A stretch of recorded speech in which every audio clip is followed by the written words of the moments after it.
बसंतपुर नामक एक छोटे से गांव में लता और घनश्याम नामक पति पत्नी अपने दो बच्चे पिंकी और चीकू के साथ एक छोटे से घर में रहते थे।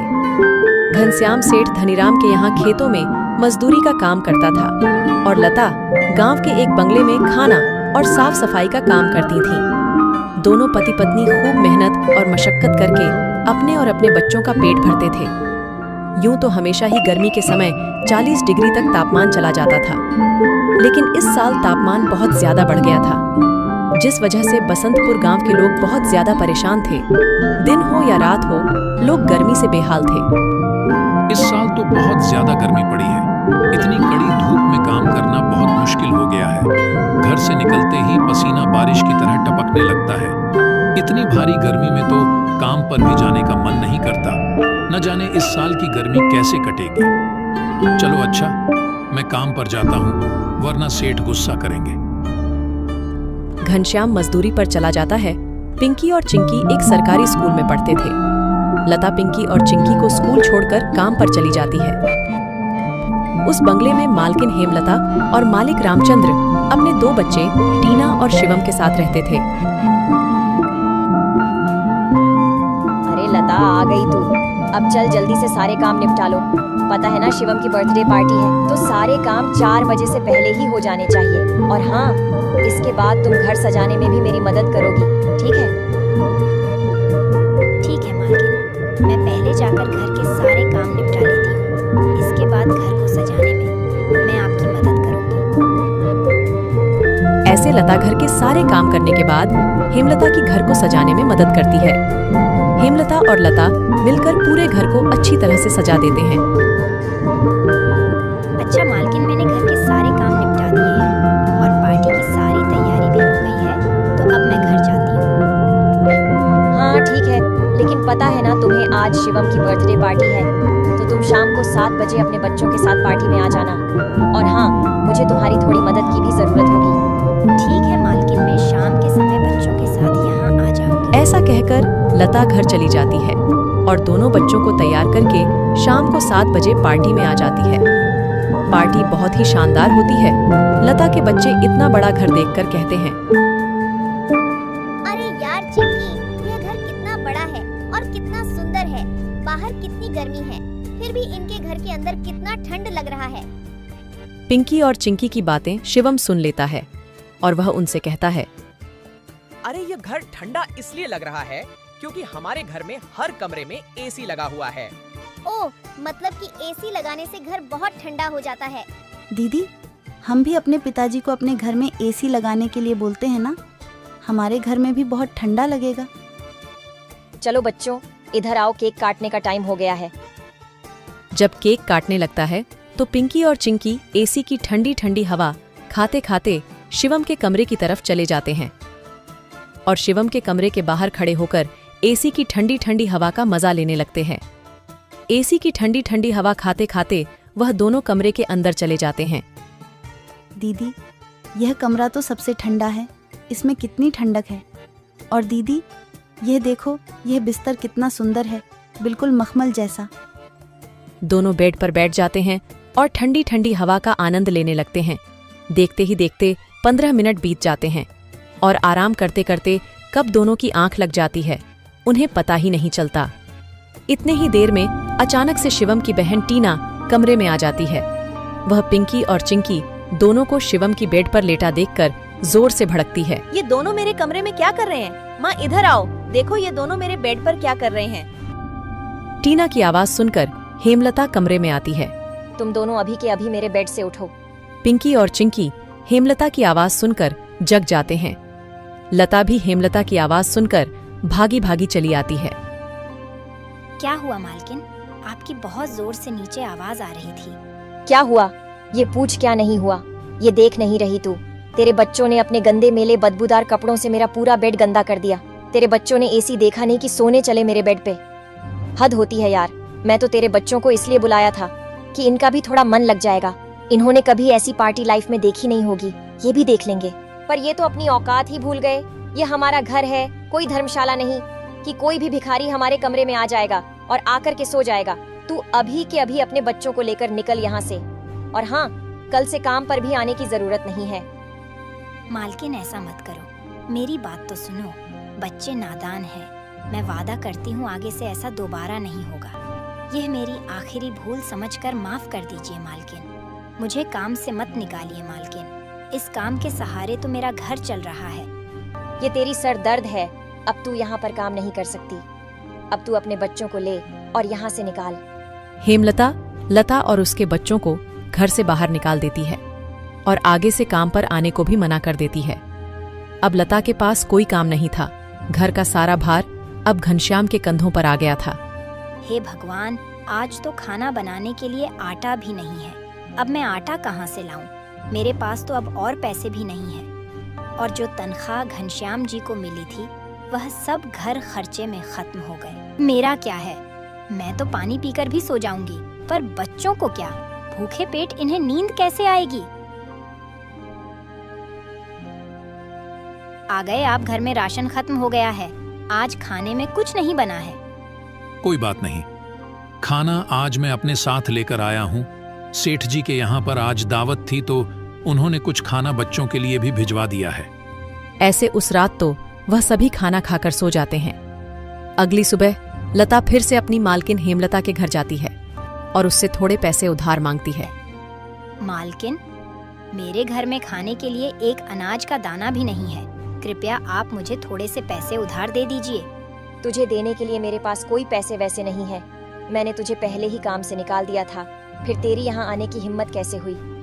जा निकल यहाँ से और आइंदा यहाँ पर अपनी शक्ल मत दिखाइयो। हेमलता की कड़वी बातें सुनकर लता घर वापस जाने लगती है।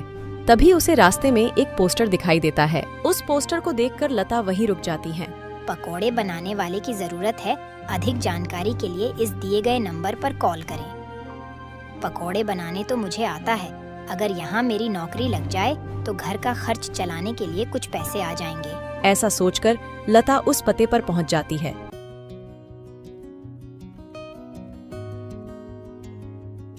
भैया, मैंने आपका पोस्टर देखा। आपको किसी पकोड़े बनाने वाले की जरूरत है? हाँ, जरूर तो है। तुम पकोड़ा बना लोगी। क्या तुम्हें पकोड़े बनाने आते हैं? हाँ, सब मुझे कई तरह के पकोड़े बनाने आते हैं, जैसे मिर्च का पकोड़ा, पालक का पकोड़ा, पनीर का पकोड़ा और भी कई प्रकार के पकोड़े मुझे बनाने आते हैं। तो ठीक है, तुम आज से ही काम पर लग सकती हो।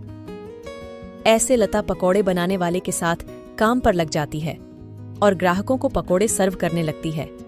ऐसे ही शाम हो जाती है और रमेश के सारे पकोड़े बिक जाते हैं। चलो, आज तो सारे पकोड़े बिक गए।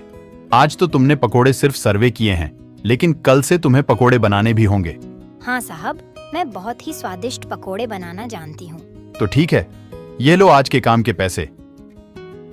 300 रुपए लेकर लता सबसे पहले राशन की दुकान पर जाती है और वहां से राशन का सामान खरीदकर घर आ जाती है। घर पहुंचकर लता सबसे पहले बच्चों के लिए खाना बनाती है और उनको परोसती है। चिंकी, पिंकी, आ जाओ, खाना खा लो। इतने में घनश्याम भी वहां आ जाता है और लता घनश्याम को अपने नए काम के बारे में बताती है।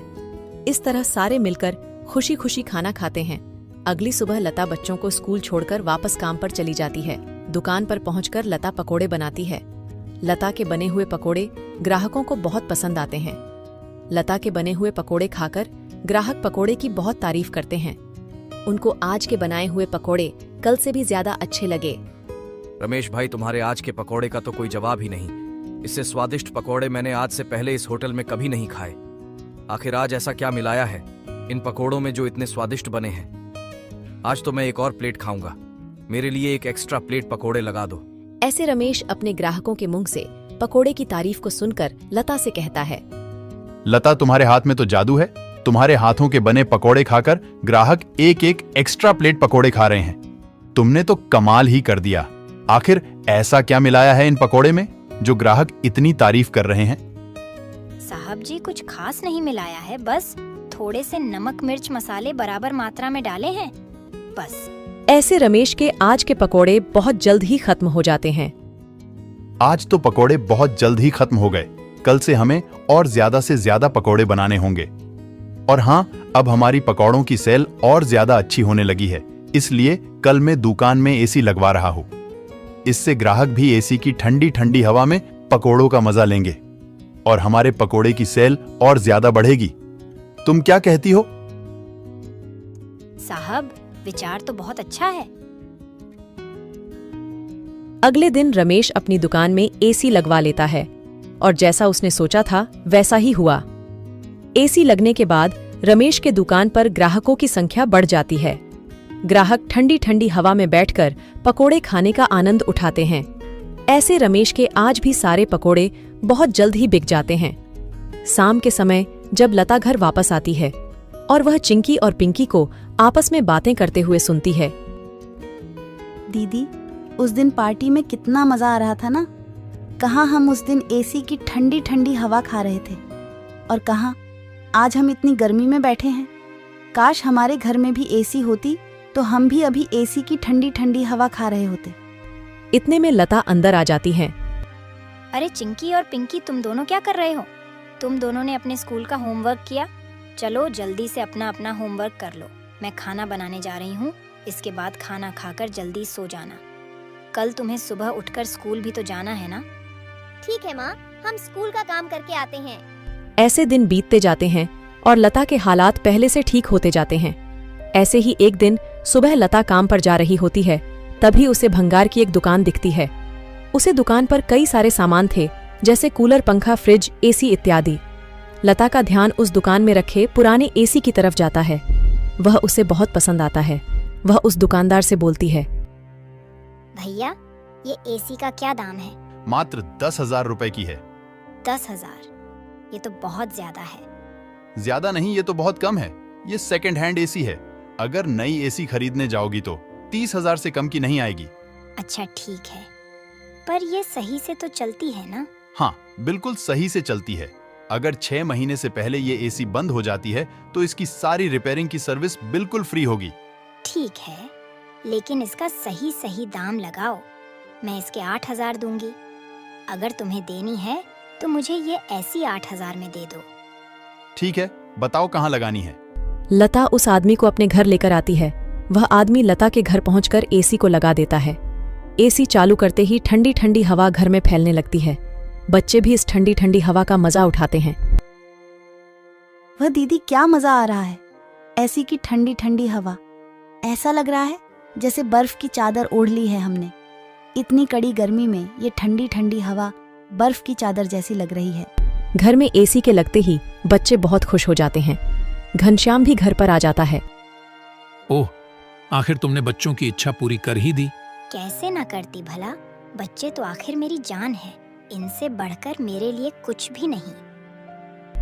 एसी लग जाने की वजह से बच्चे बहुत खुश होते हैं और लता की कमाई भी अच्छी होने लगती है। लता के बने हुए पकौड़ों की वजह से रमेश के दुकान पर ग्राहकों की भीड़ लगी रहती थी। इससे रमेश खुश होकर लता की तनख्वाह बढ़ा देता है। थोड़े दिन बाद घनश्याम भी सेठ धनीराम के यहाँ मजदूरी छोड़कर लता के साथ पकोड़े बनाने लगता है।